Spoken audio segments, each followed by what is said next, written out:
Sozinho estava a lamentar a minha dor. Chorava triste sem ter esperança. Minha canção era de quem não tinha amor. Só tinha a presença das lembranças. Foi Jesus quem te enviou pra me ajudar, pra me transformar no que sou. Tu és amor, tu és Jesus.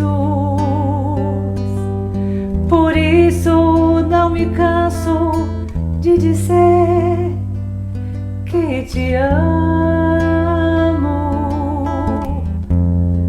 Cavaleiro da Luz.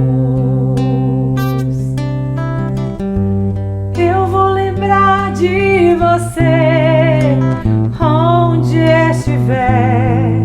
Quero dizer do bem que você me faz. Quero falar da luz que emana de ti, que sou feliz pois está junto a mim. Quero viver no teu viver a minha vida. O meu cantar é o cantar dos que acreditam, pois sei que estás em todo lugar, no mais alto dos céus, no fundo do mar, na brisa do ar que alimenta a esperança. Francisco, quero estar em ti sempre, que a minha alma esteja sob a tua paz. Jesus está em ti e tu estás nas aves dos céus, nos peixes do mar, na natureza em flor, na presença do amor. Vem me ajudar a carregar a cruz, Francisco, Cavaleiro da Luz.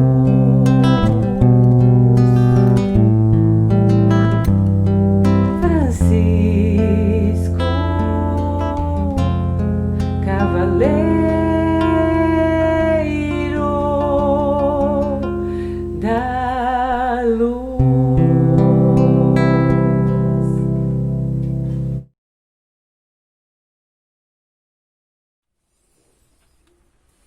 Boa noite, queridos irmãos, queridas irmãs do Centro Espírita Nova Era de Jiquiriçá.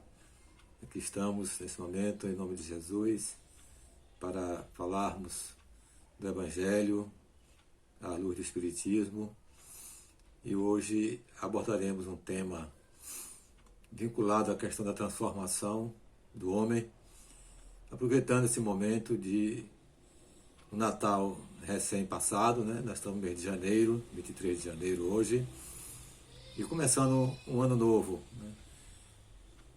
Ano de mudanças, ano de transformação, principalmente agora, nesse momento, porque passa a humanidade, porque passa o nosso planeta, Terra, nessa transição, né? Em que todos nós estamos sentindo desde já, né, as suas consequências em função do que cada um de per si está percebendo, né, de acordo com seu estágio evolutivo, a sua situação espiritual, de sorte que devemos ter, né, a sabedoria de exercitarmos a serenidade e estarmos fortemente vinculados com a espiritualidade, em oração e vigilância, conforme nos ensinou Jesus Cristo, para que esses desafios, né? Nós não devemos usar a palavra dificuldade, mas a palavra mais apropriada é desafio. Estamos enfrentando desafio, e esse chamamento de Deus para que nós nos mergulhemos em nós mesmos, procedamos essa mudança para que consigamos nos tornar aptos para vivermos no mundo de regeneração. Até então, estamos nesse mundo de provas e expiações, né? Um mundo já velho, né? A Terra, como todos nós sabemos, né, espíritas, é um planeta de provas e expiações. Agora já é velho, um planeta velho de provas e expiações. Espalhado pelo cosmos, existem muitos iguais a nós, mas também existem muitos começando agora essa condição de mundo de provas e expiações. Nosso caso específico, não. Já somos um planeta velho, um mundo de provas e expiações, mas em condições já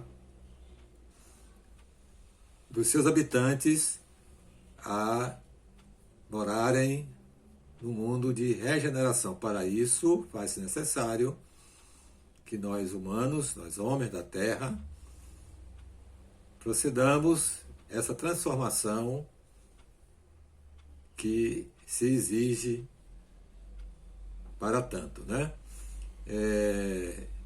Não custa nada lembrar, né, para nós, eu sempre faço isso em minhas colocações, em meus trabalhos, com meus companheiros, né?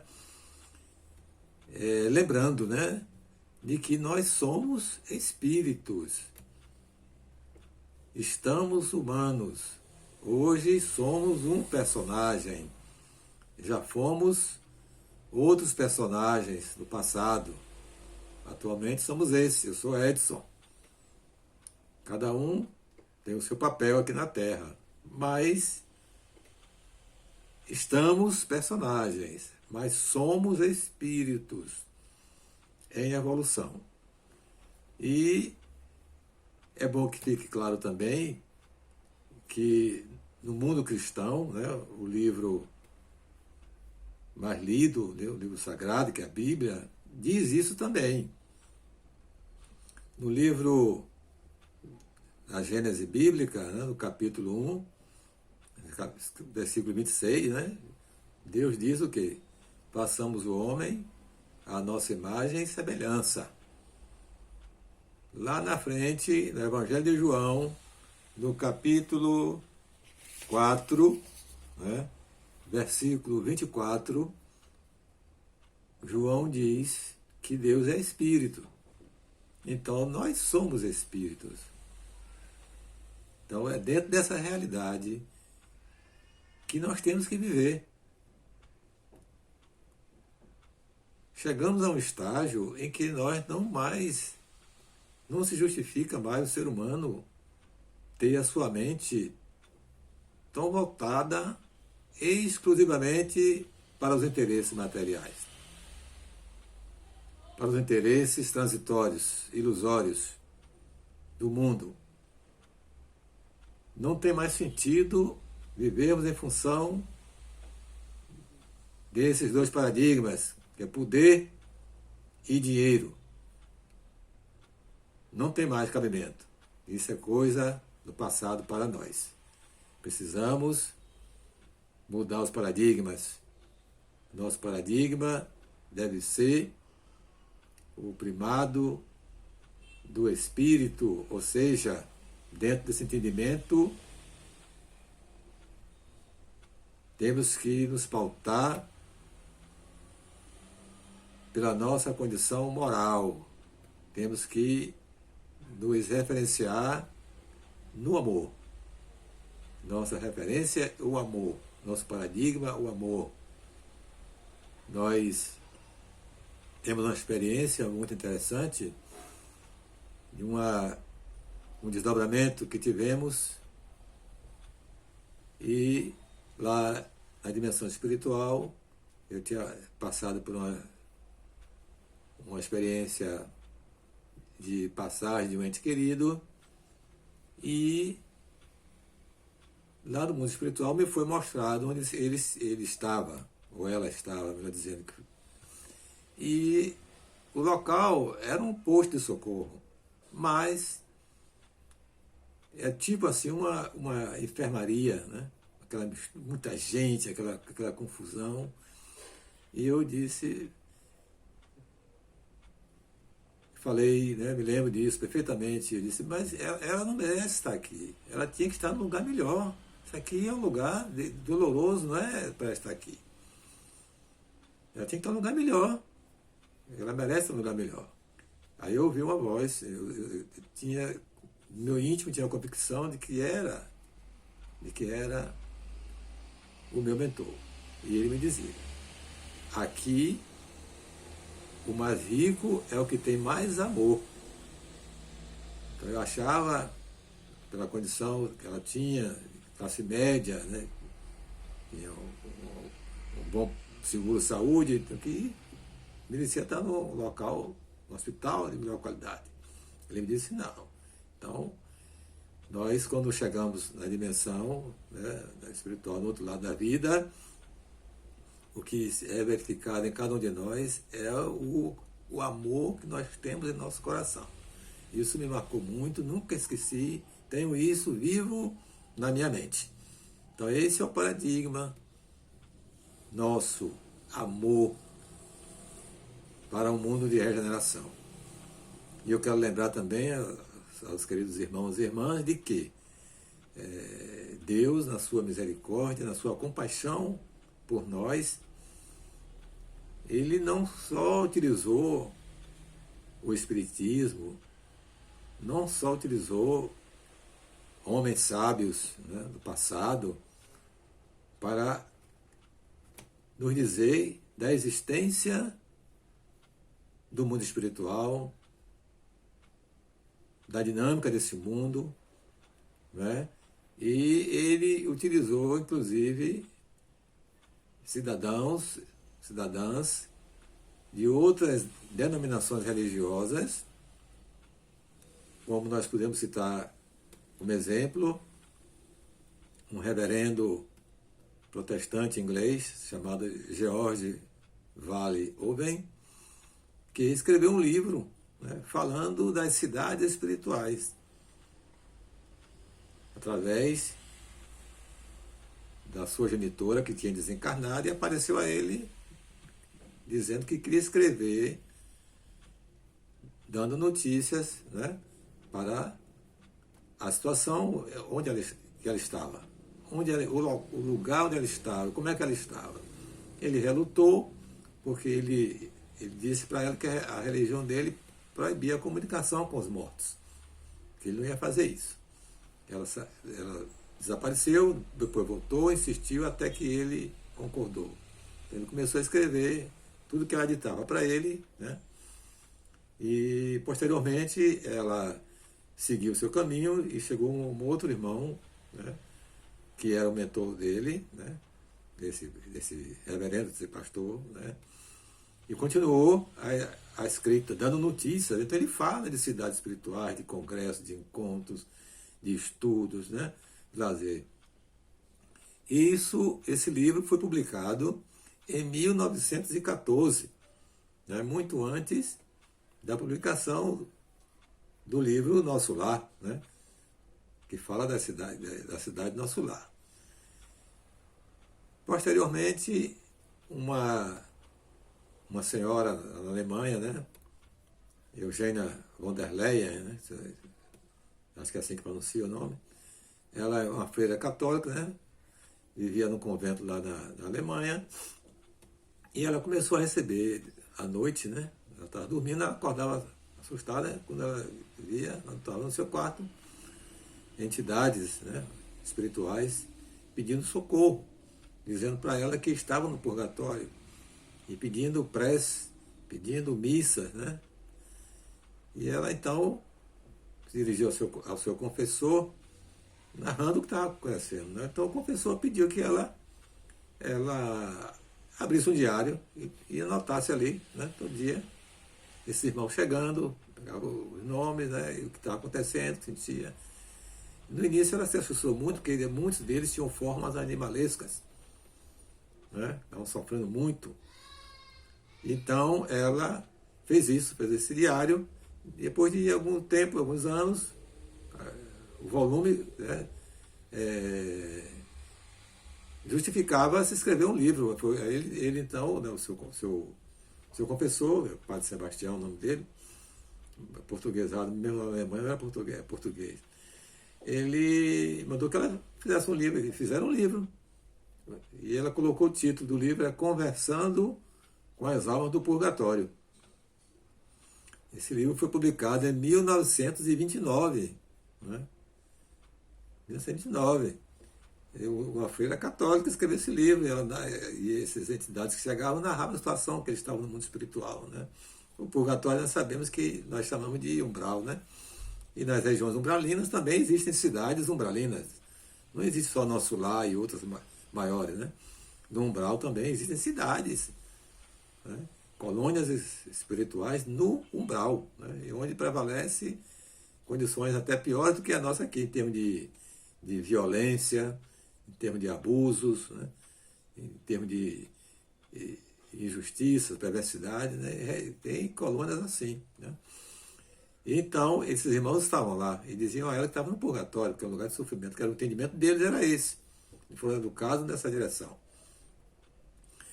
Posteriormente, em 1932, né, o nosso irmão Caibá Schutel também publicou um livro, né, que chama-se esse livro aqui, né, A Vida no Mundo Espiritual, né, publicado pela editora O Clarim, um livro escrito por Caibá Schutel, A Vida no Outro Mundo, né, muito antes, né, do livro Nosso Lar. Esse livro de Caibá Schutel foi publicado em 1932. É um livro maravilhoso que todo espírita deveria ler. Existem vários livros.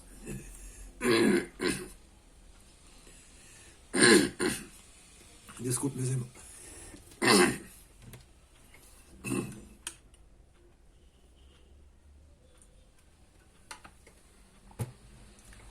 A garganta aqui está com um pigarro incomodando, mas vamos lá.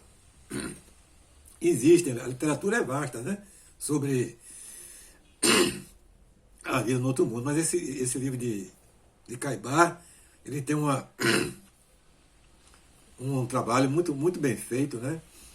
E vale a pena nós lermos esse livro do nosso irmão Caibá Schutel, onde ele esclarece muitas coisas que nós não encontramos em outros livros. Já lemos a respeito dessa questão. Né? Então, isso ocorreu em 1932. Né? O livro Nosso Lar, né, foi publicado na década de 40, 1940. Então tem essa literatura mesmo, que coisa maravilhosa, né? De Deus nos mostrando em todos os segmentos religiosos que existe, né, essa outra vida, né, que é, na verdade, a nossa vida aqui é uma cópia, vamos dizer assim, né? A vida material é uma cópia, né, da vida espiritual, né? E Jesus, né, quando ele esteve aqui, ele falou que ele tinha muita coisa para ensinar, né? Mas que as pessoas naquele tempo não podiam suportar, né, esse ensinamento. Claro que a mentalidade daquela época é uma mentalidade muito atrasada ainda, intelectualmente falando. Os judeus, né, eles eram muito ainda fixados na matéria, né, achavam que iriam dominar o mundo. Imagina se Jesus falasse numa dimensão espiritual. Quando ele falou com Nicodemos sobre a reencarnação, né, Nicodemos não entendeu, e Nicodemos era doutor da lei, né, um homem culto, intelectual, não entendeu a reencarnação. Imagine falando uma cidade espiritual. Né? Por isso que Cristo deixou para o Consolador, que é o Espiritismo, e Deus, né, E Jesus, na sua compaixão por nós, permitiu que publicasse, né, outras informações, outros livros nessa direção, para que nós ficássemos conscientes de que nós somos espíritos. Nosso habitat natural não é aqui na Terra. Nosso habitat natural é no mundo espiritual, é no outro mundo, né? E nós temos que buscar viver dentro dessa realidade, né? A nossa conduta tem que ser dessa verdade. Estamos aqui transitoriamente, né? E que teve o dia de chegarmos, vamos ter o dia de retornar e continuarmos, né, nossas tarefas, né? E evidentemente nós sabemos que quando se retorna para lá, não é o personagem, né? Quando eu chegar lá, os senhores e as senhoras que estão me ouvindo aqui, me assistindo, não é o personagem que chega, né? Não é Zé Alberto que vai chegar lá, né? Mas quem vai chegar lá é um ser individualizado, é um espírito. Tem um livro que a Ana Thelma Bastos escreveu sobre Ayrton Senna, né? E nesse livro, Ayrton Senna fala para ela que ele pensou que ia ser tratado como Ayrton Senna, né? Com aquela deferência, né, que ele tinha aqui na Terra. Não. Chegou no mundo espiritual um espírito, né? E é assim nós somos tratados. O espírito, esse espírito é que ele vai justamente usufruir daquilo que ele plantou aqui na Terra. Os títulos que tinha aqui e tudo mais, nada significa na dimensão espiritual. O que significa é o que ele fez de bom, é o que ele estudou e aprendeu, né? Isso sim é que vai determinar a sua condição lá no mundo espiritual. Bom, então em função disso, vem aquela pergunta: se eu sou espírito, meu habitat natural é no mundo espiritual, e para que a gente encarna? Para que nós viemos aqui para o mundo espiritual, para o mundo material, melhor dizendo? Fazer o que aqui no mundo material, né? Então, nós encontramos lá no Livro dos Espíritos, na questão 132, a resposta, né? Vou pedir permissão para ler aqui, né? Uma parte, não vou ler toda não, porque a gente pode, todos nós temos o livro em casa, a gente pode pegar para ler. Questão 132, né? Qual o objetivo da encarnação dos espíritos, né? Para que nós encarnamos? Aí o Espírito de Verdade respondeu: Deus lhes impõe a encarnação com o fim de fazê-los chegar à perfeição. Para uns é expiação, para outros missão. Então nós estamos aqui com o fim de chegar na perfeição, de nos burilarmos, né? De aprendermos, de nos iluminarmos. Para que estamos? A gente sabe, pela literatura espírita, e quando encarnamos, nós adiantamos um pouco mais o nosso crescimento, porque no mundo espiritual você também evolui, né? Mas é aqui, né, no plano físico, que a gente determina, a gente mostra realmente que nós crescemos. Porque lá no mundo espiritual,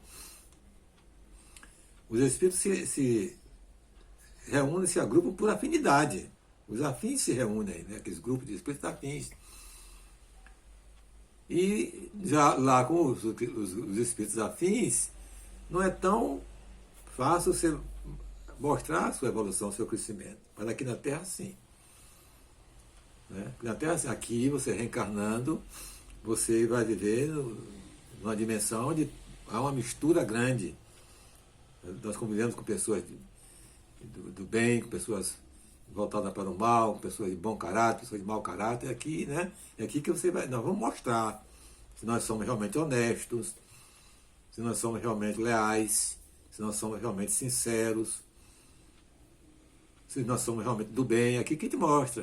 Né? Nosso nível de paciência, é aqui que a gente mostra. Nosso nível de tolerância, a nossa indulgência, porque nós estamos no meio mesclado. Né?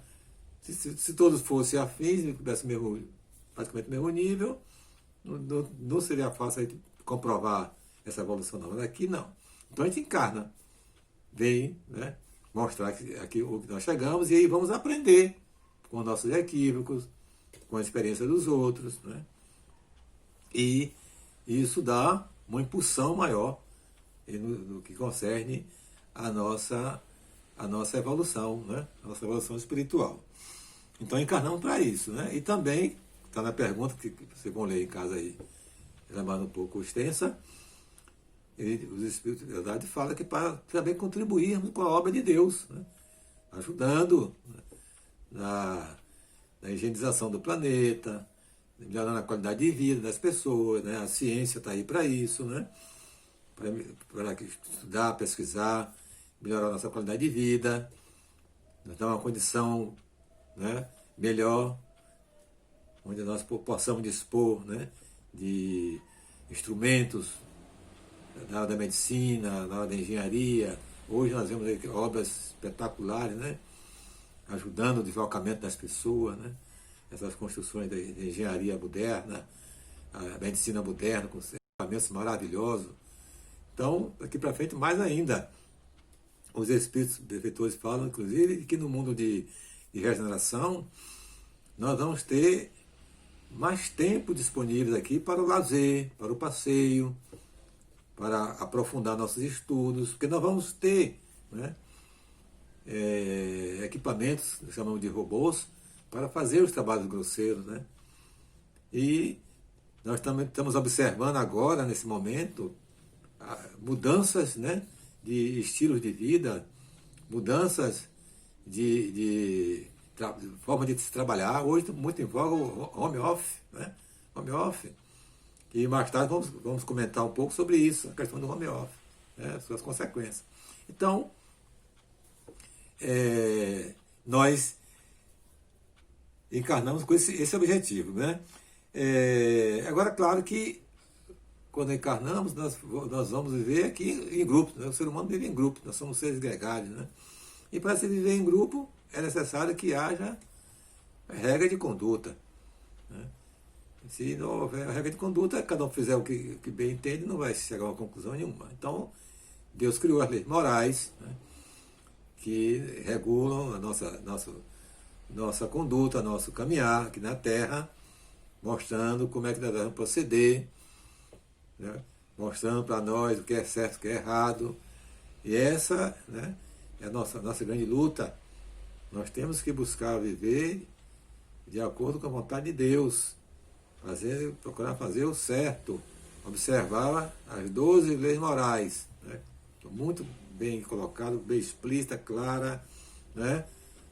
Não tem parábola, metáfora, coisa nenhuma, né? São textuais, e dessas 12 leis morais nós observarmos como é que nós devemos nos comportar. E nós vamos verificar, elas estão na terceira parte do Livro dos Espíritos, e vamos verificar que, infelizmente, ainda temos muito que aprender no que concerne a nossa convivência, né, aqui no mundo físico, por conta dessa necessidade que temos de ainda aprender muita coisa, né? Já temos o Evangelho, né, que é o nosso roteiro, né, nosso guia, né, de vida, né, que vai nos levar para Deus, conforme disse Jesus: eu sou o caminho, a verdade e a vida. Então, irmãos, a lei moral, dentre as leis morais, né, tem uma que se chama a lei do progresso. Essa diz respeito muito forte a nós, né? A lei do progresso, ela nos diz, né, qual é o caminho que temos que trilhar, o que é que devemos fazer, como devemos nos comportar aqui, para que consigamos progredir. Dentro da lei do progresso, tem 3 que eu destaquei aqui, mas não vou entrar em detalhe. Você vê lá as leis A lei do progresso, as perguntas 779, 780 e 785. Né? Ela diz muita coisa para nós. Vou pegar aqui para a gente ler rapidamente. A 779, né? O título é Marcha do Progresso. Kardec pergunta o seguinte: a força para progredir áurea o homem em si mesmo ou o progresso é apenas fruto de um ensinamento? A resposta: o homem se desenvolve por si mesmo, naturalmente, mas nem todos progridem simultaneamente e do mesmo modo. Dá-se então que os mais adiantados auxiliam o progresso dos outros por meio do contato social. Por meio do contato social. É para a importância dessa colocação final aqui. O contato social nos auxilia uns aos outros em nosso crescimento espiritual. Né? Vai ter a questão 780, né? Ele pergunta se o progresso moral, intelectual e moral se dão ao mesmo tempo. Ele fala, no primeiro tem o progresso intelectual, depois o progresso moral. E a 785, eu estou aqui olhando rapidamente, mas é bom que nós vejamos isso em casa com mais calma, porque nós estamos totalmente inseridos nisso aqui, nesse momento. Né? A 785. Qual o maior obstáculo ao progresso? Resposta: o orgulho e o egoísmo. Isso com relação ao progresso moral. Então, o maior obstáculo ao nosso progresso moral é o nosso orgulho e o nosso egoísmo. Né? Nós sabemos disso perfeitamente, porque é o grande entrave de nossas vidas, meus irmãos e minhas irmãs. Né? E indo mais um pouco adiante, nós vamos encontrar no livro A Gênese, né? Quando a gente confronta com o momento atual, no livro A Gênese, no capítulo 18, o Espírito de Verdade diz o seguinte: os tempos são chegados. Nós já estamos naquele tempo, né? Naquele grande momento da grande mudança, e é bom que vejamos, né, esse capítulo da Gênesis, do capítulo 18, quem quiser ver, né, quem vai ficar aqui na Terra, ou quem vai ser degradado, quem vai ser removido para mundos inferiores, lê esse capítulo. Lê esse capítulo, compare com você. Ver como é a sua conduta. Você vai ver se você vai se enquadrar naqueles que vão ser degradados ou não. Então é muito importante que nós tenhamos essa consciência, né? E a gente vê perfeitamente, né? E não vou ler os capítulos da gente por causa do horário, do tempo, mas nós vemos perfeitamente de que há uma mudança visível no planeta, né? Geologicamente falando, né? As coisas estão acontecendo aí. E em nós, ser humano, todo ser humano, né, está sendo tocado no seu íntimo. Nós estamos sendo mexidos, né? A gente vê que nós estamos passando por um processo de busca de alguma coisa. Nós estamos assim, uma certa ansiedade, né? Sobre os acontecimentos, né? Estão nos chamando a atenção, né? Nós, no momento, nós verificamos, né, que por conta dessa pandemia nunca se falou tanto em Deus como se fala agora. Nunca se orou tanto. Né? Os homens estavam praticamente esquecidos. Né? As nações se levantando contra as nações, uma ameaça de uma guerra nuclear, né? A qualquer momento, nós estamos vivendo essa ameaça. Ainda estamos vivendo uma ameaça por conta justamente desse equívoco do ser humano de não olhar o seu lado espiritual e ficar fixado tão somente nas coisas materiais, né? Esquecendo esse aspecto tão importante, né? Que é o nosso lado moral, lado do amor, e se equivocando. Então, foi preciso, nós chamamos assim, um freio de arrumação na humanidade como um todo.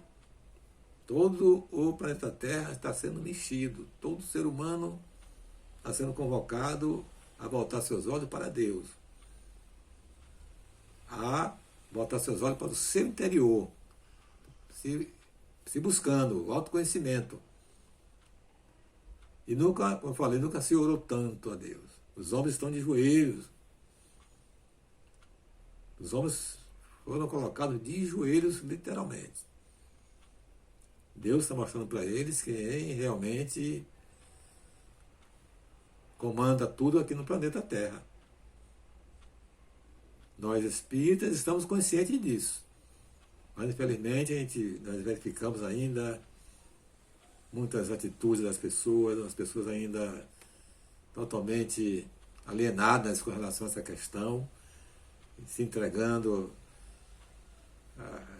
de uma forma descontrolada a festas, a esses movimentos que estão acontecendo, esquecendo de seguir a orientação da ciência. Nós não podemos abrir mão da ciência, em hipótese alguma, a ciência é de Deus. Os médicos estão orientando, a Organização Mundial de Saúde está orientando, mas infelizmente encontramos ainda pessoas equivocadas na contramão, colocando as pessoas em riscos, e o que é pior, né? Na hora que a natureza, o poder superior, permite que aconteça uma pandemia dessa, em vez de nós orientarmos as pessoas para Deus, tem aqueles que querem desconhecer o momento. E aí fica sem efeito essa atuação, né? Porque é para chamar a pessoa para voltar os olhos para Deus, mas tem gente atuando no sentido de dizer que não existe isso. É um equívoco muito grande e nós temos que orar muito para que as pessoas despertem e, né, venham buscar o Pai. Né? Esqueça o Mamon. Vamos esquecer Mamon e vamos cuidar do Deus verdadeiro, Deus de Jesus, o nosso Pai Criador. Né? Então, meus irmãos, é realmente um momento grave que nós estamos vivendo. A oportunidade está aí para todos fazer essa mudança. Nós comentamos recentemente, sempre comentamos a questão do, como eu falei no início, nós estamos no Natal. Né? Natal é o mês de dezembro, onde o mundo comemora o nascimento de Jesus, onde as pessoas mudam, né? O clima do mês de dezembro, o clima do planeta, a psicosfera do planeta, né? A egrégora, melhora muito por conta do despertar, né? Do amor nos nossos corações. Nós nos sentimos mais alegres, nós gostamos de dividir essa alegria com o próximo, né? Usando essa prática que é a troca de presentes. Né? Isso é uma demonstração de que nós estamos bem, estamos mais leves e queremos dividir isso com aqueles que nós amamos, nós gostamos. É o mês de dezembro, é o nome de Jesus, o nascimento, que tem essa força ainda de mexer em muitos corações empedrados. Né? Inclusive do lado moral também, a gente se pensa, se reflete, né? A questão do egoísmo, do orgulho, né? A questão dessa imperfeição moral que nós temos, que se chama indiferença. A indiferença é a filha dileta do orgulho, do egoísmo e do orgulho. E no mês de dezembro, a gente passa a ver o outro. Às vezes você passa o ano todo com um colega, só faz aquele mecanicamente, não sente nada do outro. Mas em dezembro a gente sente, a gente percebe.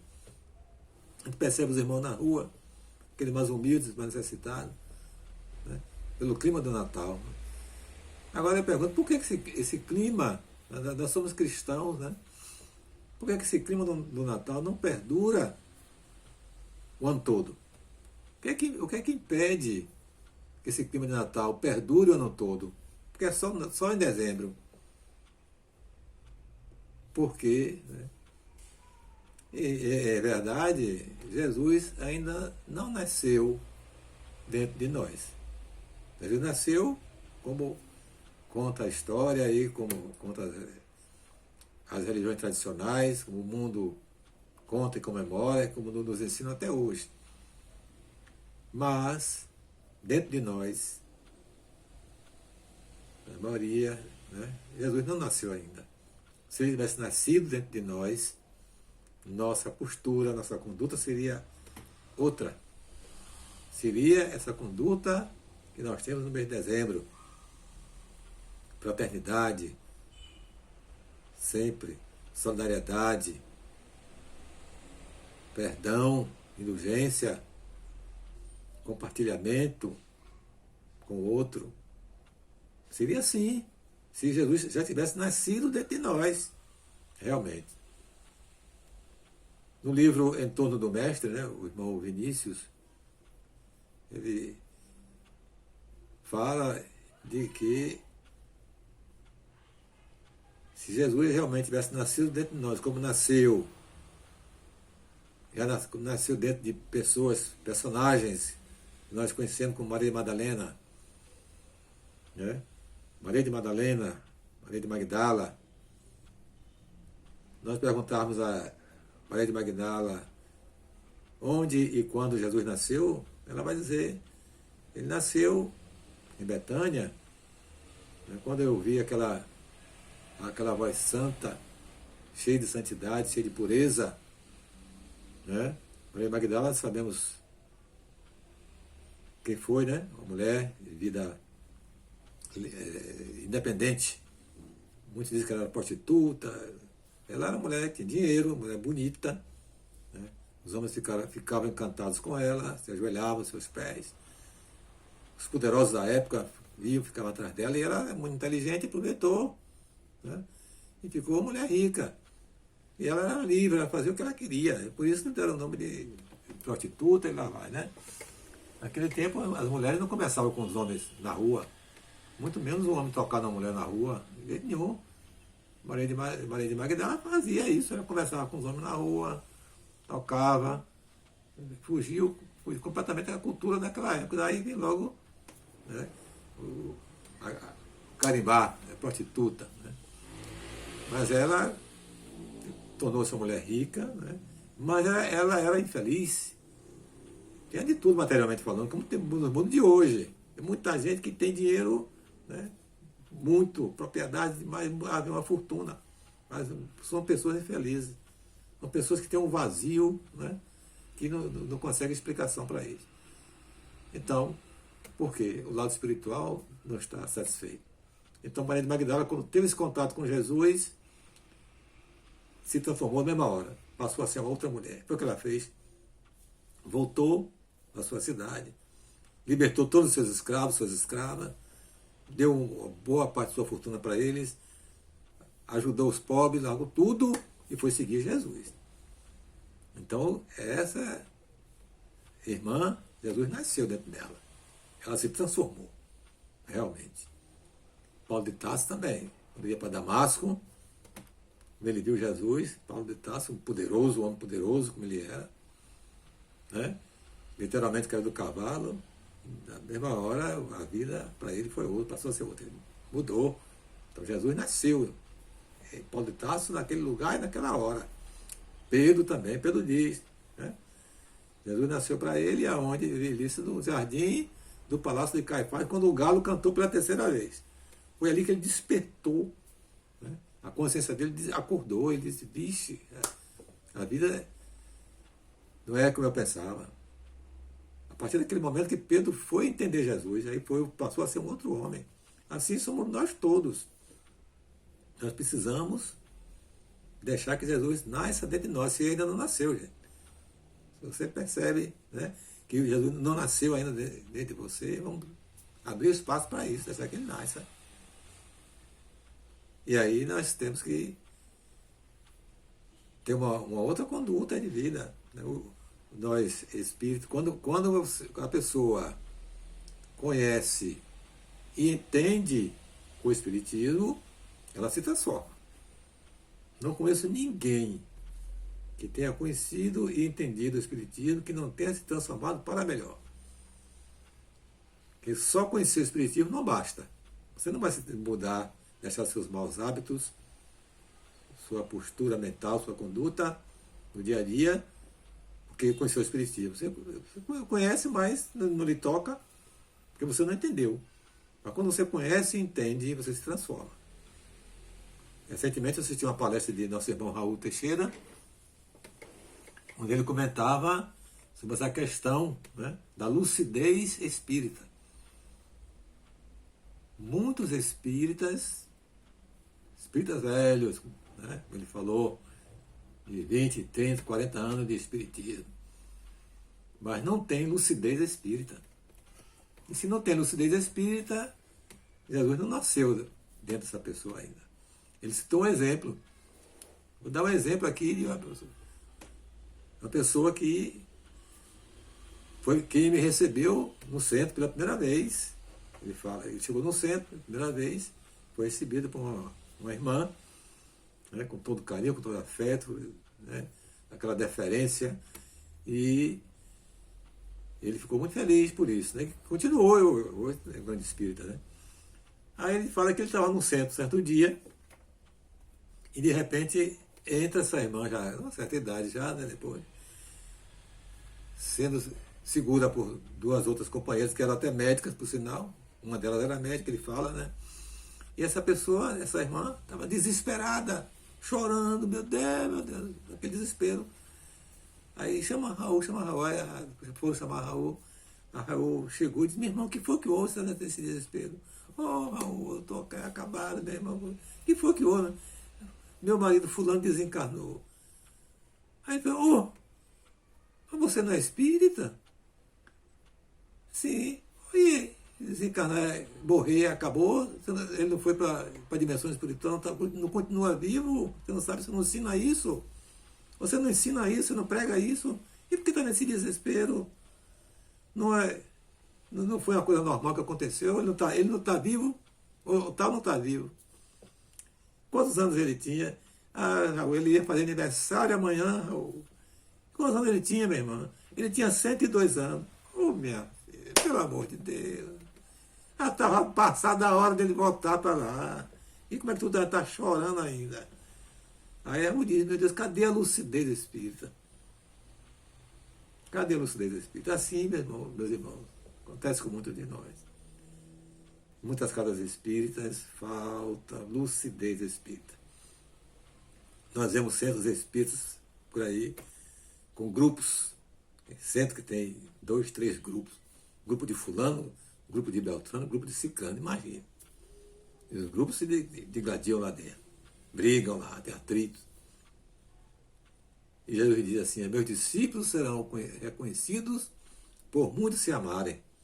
E você vai na casa espírita, que é o Evangelho redivivo de Jesus. Está lá 3 grupos se digladiando lá, lutando por presidência, lutando por cargo lá. Cadê a lucidez espírita? Aí é um falando mal do outro, criticando o outro, né? Xingando o outro, dentro do centro espírita. Cadê a lucidez espírita, gente? Não tem tempo. Quantos se solicitam ajuda? A pessoa me ajude eu estou com tal tarefa assim, quero fazer, me ajuda a fazer isso. Eu não posso, estou ocupado, não tenho tempo, né? Dentro da casa espírita, uma chance de ouro que Deus dá. Fulano, vamos ali fazer um evangelho na casa de uma pessoa que está, a mãe doente, está em cima da cama, que pediu um evangelho lá, vamos lá fazer evangelho, fazer uma prece. Hoje é quarta-feira, hoje tem jogo, a Fonte Nova. Eu não vou perder meu jogo não, e não vai. Vai assistir o jogo. Cadê a lucidez espírita? Isso que falta muito em nós. É necessário que nesse momento de transição, de mudança, nós não abramos mãos da lucidez espírita. Através da lucidez espírita, nós vamos realmente fazer essa transformação que precisamos.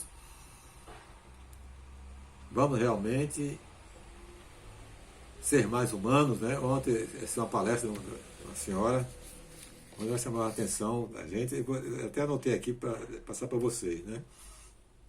Nós temos que gostar do que humaniza as pessoas, né? Tudo que acontecer que vier em benefício da humanização das pessoas, vamos apoiar, né, gente? Contribuir fortemente para o renascimento espiritual da humanidade. Isso, os benfeitores espirituais falam muito isso.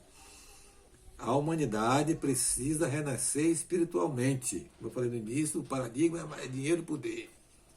Isso é morte espiritual. Então precisa que a humanidade renasça espiritualmente. Nós temos que fazer a nossa parte, né? Trabalhar nesse sentido, divulgando a doutrina espírita.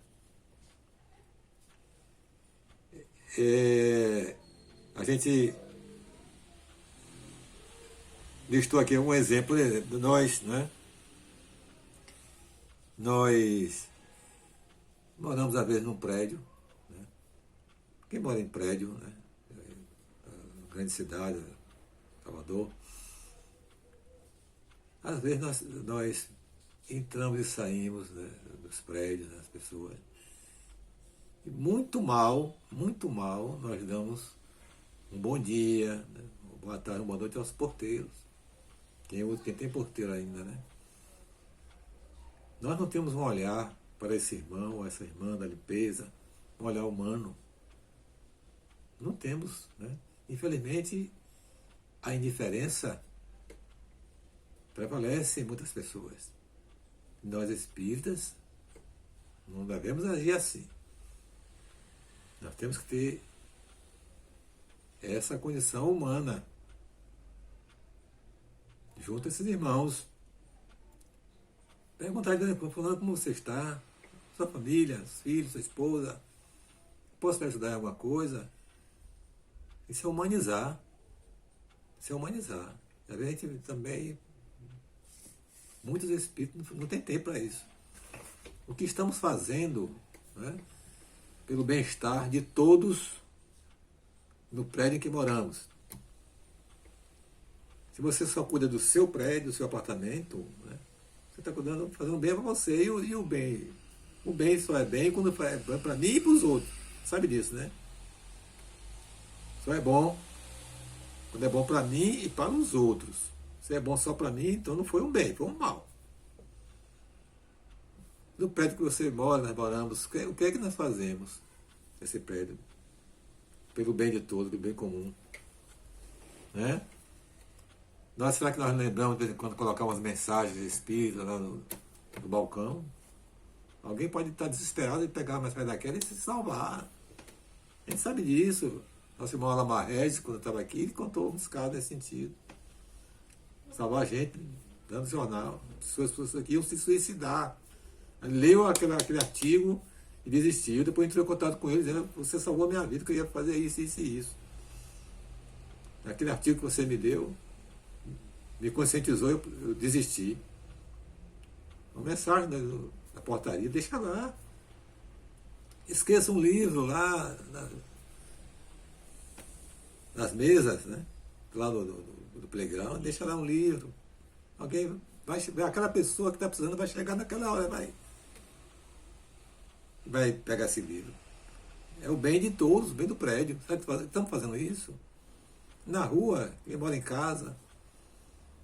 O que é que nós espíritas estamos fazendo em benefício de nossa rua, em benefício de nosso bairro? Será que eu só olho minha porta, não olho a porta da vizinha, do vizinho? O que é que temos feito nesse sentido? Isso é o bem comum, isso é a humanização, essa postura, né, que nós temos que ter.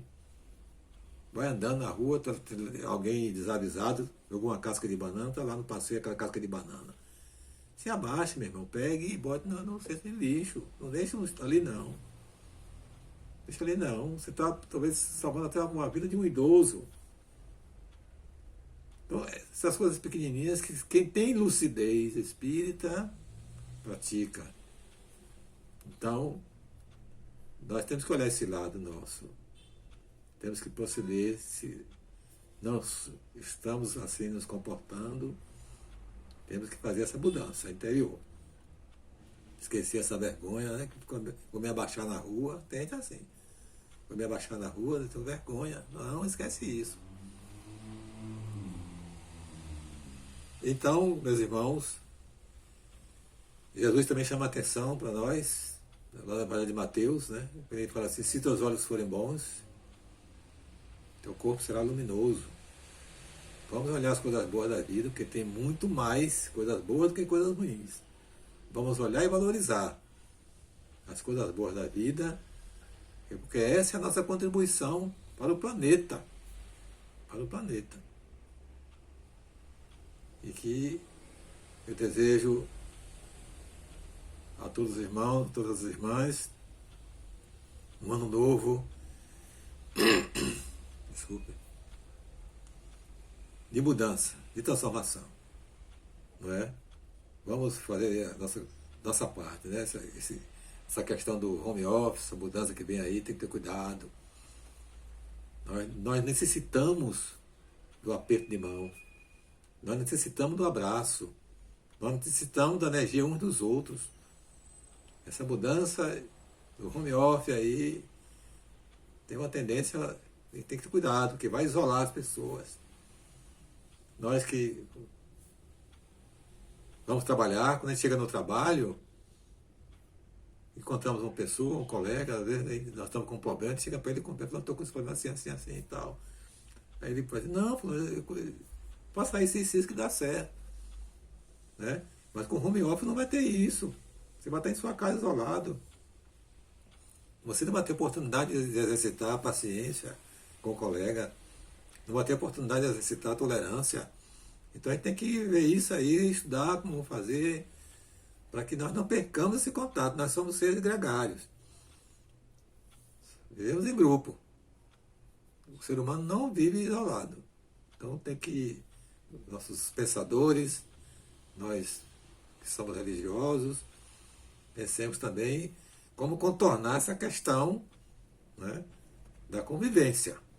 A convivência. Aí nós temos home office, temos o delivery, temos tudo, você fica dentro de casa preso ali, tudo ali na rua, e você não tem contato com ninguém. Isso não é bom. No momento da pandemia, é necessário por questão de saúde, mas quando passar isso, a tendência das empresas vai ser o home office. Elas verificaram que é bem mais econômico. A empresa, geralmente, olha lá do ganho. O lado humano não tem sido considerado como deve ser considerado, porque eu espero que agora se considere. Para que a gente não se desapareça da face da terra. Não, nós vamos sumir. Então, nós, irmãos e irmãs espíritas, façamos a nossa parte. Nosso papel é esse, de integrar, dar as mãos uns aos outros, sermos fraternos e solidários. O mundo de regeneração só comporta espíritos que sejam fraternos e solidários. Essas duas virtudes são indispensáveis. Que Jesus nos abençoe e nos proteja agora e sempre. Muito obrigado.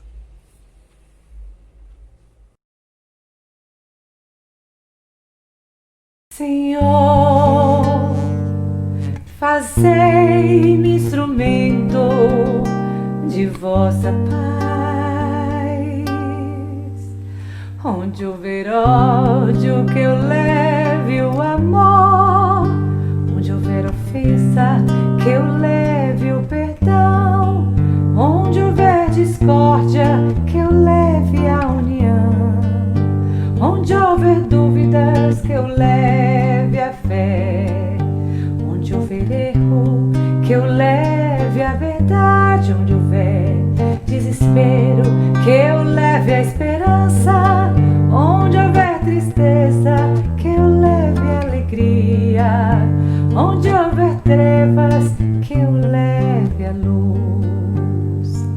Ó Mestre, fazei que eu procure mais consolar que ser consolado, compreender que ser compreendido, amar que ser amado, pois é dando que se recebe, é perdoando que se é perdoado, e é morrendo que se vive para a vida eterna. Ó Mestre, fazei que eu procure mais consolar que ser consolado, compreender que ser compreendido, amar que ser amado, pois é dando que se recebe, é perdoando que se é